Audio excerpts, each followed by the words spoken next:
ഏതാ ഏറ്റവും കൂടുതൽ നാണക്കേട്? പറ പറ നിങ്ങൾ പറ. ഏറ്റവും കൂടുതൽ പുറത്തിറങ്ങുമ്പോൾ നാണക്കേട് വരുന്നത് ഏത് കാര്യത്തിലാ? വേം പറ. എന്താ പറയാ, നാക്കില്ലേ? ഏത് കാര്യത്തിലാണ്? കാന്താരി വീഡിയോ. യെസ്, ഒരാളുടെ പബ്ലിക് പോസ്റ്റ്, അതെ പബ്ലിക് പോസ്റ്റ്, പബ്ലിക്കായിട്ട് വീഡിയോസ്, ഇതൊക്കെ കാണുമ്പോഴാണ് നമുക്ക് പുറത്തിറങ്ങുമ്പോൾ ഒരു നാണക്കേട്. വീഡിയോ അല്ലെ ചാർലി? എന്നെ സംബന്ധിച്ചിടത്തോളം എൻ്റെ മക്കൾ ഇതുവരെയായിട്ട് കണ്ടിട്ടില്ല, ഞാൻ കാണിക്കത്തില്ല. എൻ്റെ അടുത്തൊരു കസ്റ്റമർ വരുന്നുണ്ടെങ്കിൽ ഒരു റൂമിൽ വാതിലടിച്ചെങ്കിൽ ഞങ്ങൾ തമ്മിൽ അറിയുന്നുള്ളൂ. അവിടെ ഒരു ഫോട്ടോ എടുക്കുകയോ ഒരു വീഡിയോ എടുക്കുകയോ ചെയ്തിട്ടില്ല. അത് കഴിഞ്ഞ് കഴിഞ്ഞാൽ ആരറിയാം? എൻ്റെ മക്കൾ അറിയുന്നില്ല.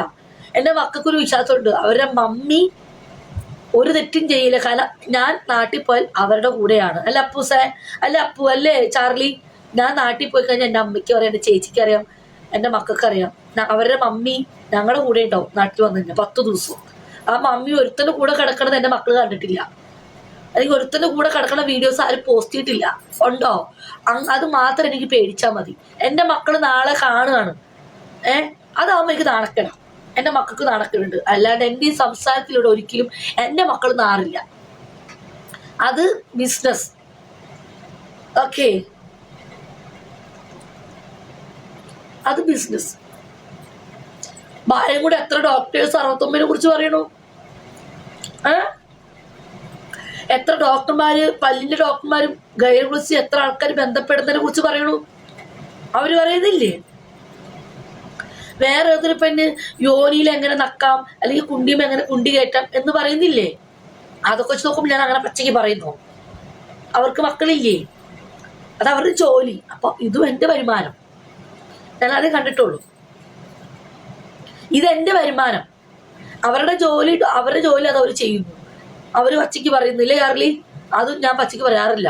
പക്ഷെ ഇപ്പൊ ഞാൻ ഇങ്ങനെയൊക്കെ പറയാം, അതെന്റെ ജോലിയാണ്, അതെന്റെ മക്കൾക്കറിയാം. അതുകൊണ്ട് എനിക്ക് ആ ടെൻഷൻ ഇല്ല. ഇനി അങ്ങോട്ടും വിജയുടെ നഗ്നചിത്രങ്ങളോ വിജയ് ഒരു സോഷ്യൽ മീഡിയയിൽ ഒരുത്തനും കൂടെ തുണി അയച്ചിട്ടിട്ട് ഇവിടെ ഉമ്മ വയ്ക്കാനും വീഡിയോ അഭിനയിക്കാനും ഞാൻ ചെയ്യില്ല. എനിക്ക് ഒട്ടും ഇഷ്ടമില്ല. എനിക്ക് ഒരുപാട് ചാൻസ് വന്നാണ് സിനിമയിൽ അഭിനയിക്കാൻ, ഒരുപാട് ചാൻസ്. ഇപ്പൊ ഞാൻ അച്ചാന് കല്യാണം കഴിച്ചു, ഞാനും ജമ്മു കല്യാണം കഴിച്ചു. ഓക്കെ, ഞാനത് എൻ്റെ മക്കളോട് പറയും, ഇത് മമ്മി കല്യാണം കഴിക്കുന്ന ആളാണ്, ഇത് മമ്മിയുടെ ഭർത്താവാണ്, നിങ്ങളുടെ അങ്കിളാണ്, അല്ലെങ്കിൽ നിങ്ങളുടെ ഇതാണ്, നമുക്ക് ഈ ഒരാളായിട്ടുള്ള ബന്ധമേ ഉള്ളൂ. അത് ഞാൻ മക്കളോട് പറഞ്ഞു കൊടുത്തിട്ട് ആ ആളുടെ കൂടെ മാത്രമേ കിടക്കൂ. എന്താ വെച്ചാൽ ഞാൻ വായം കൊണ്ട് പറയണതും പുറത്ത് കാണിക്കണതും രണ്ടും രണ്ടാണ്. അതുകൊണ്ട് നമ്മുടെ പിള്ളേർ നമ്മുടെ കൂടെ നിൽക്കുക. നമുക്ക് ബിസിനസ്സാണ്, കാശാണ് വലുത്, അല്ല അശ്വ ചേച്ചി? കാശിന്റെ കാര്യമുള്ളൂ. അതിന് എൻ്റെ കൂട്ടുകാർ എൻ്റെ മോട്ടിട്ടുമ്പോൾ എൻ്റെ കൂടെ തന്നെ നിൽക്കുക തന്നെ ചെയ്യും. ഇതിപ്പോ അത് ഞങ്ങൾക്കറിയാലോ. അതെ, എൻ്റെ കൂടൊന്നും പബ്ലിക്കായി കണ്ടിട്ടില്ല. അത്രേ ഉള്ളു ചേച്ചി.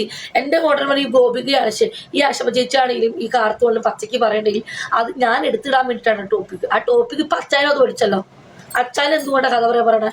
അച്ചാനക്ക് മനസ്സിലായി ബിജിക്ക് ഇങ്ങനെ പറഞ്ഞാലാണ് ബിസിനസ് കയറുക എന്ന് മനസ്സിലായതുകൊണ്ടാണ് എൻ്റെ കൂടെ. കാരണം അവർക്കും നമുക്ക് വികാരം വന്നില്ലെങ്കിൽ പോലും ഞാൻ അത് വികാരം വരുത്തിക്കും. ഇപ്പൊ ചിലപ്പോൾ നിങ്ങൾക്ക് വികാരം ഉണ്ടാവില്ല. ഉണ്ടായാ പറ. നമുക്ക് ഓരോ കാണുന്ന ആൾക്കാർക്ക് അട്രാക്ഷൻ വരുത്തിക്കണം, എന്നാലേ നമുക്ക് ബിസിനസ് കയറും. ഓക്കെ.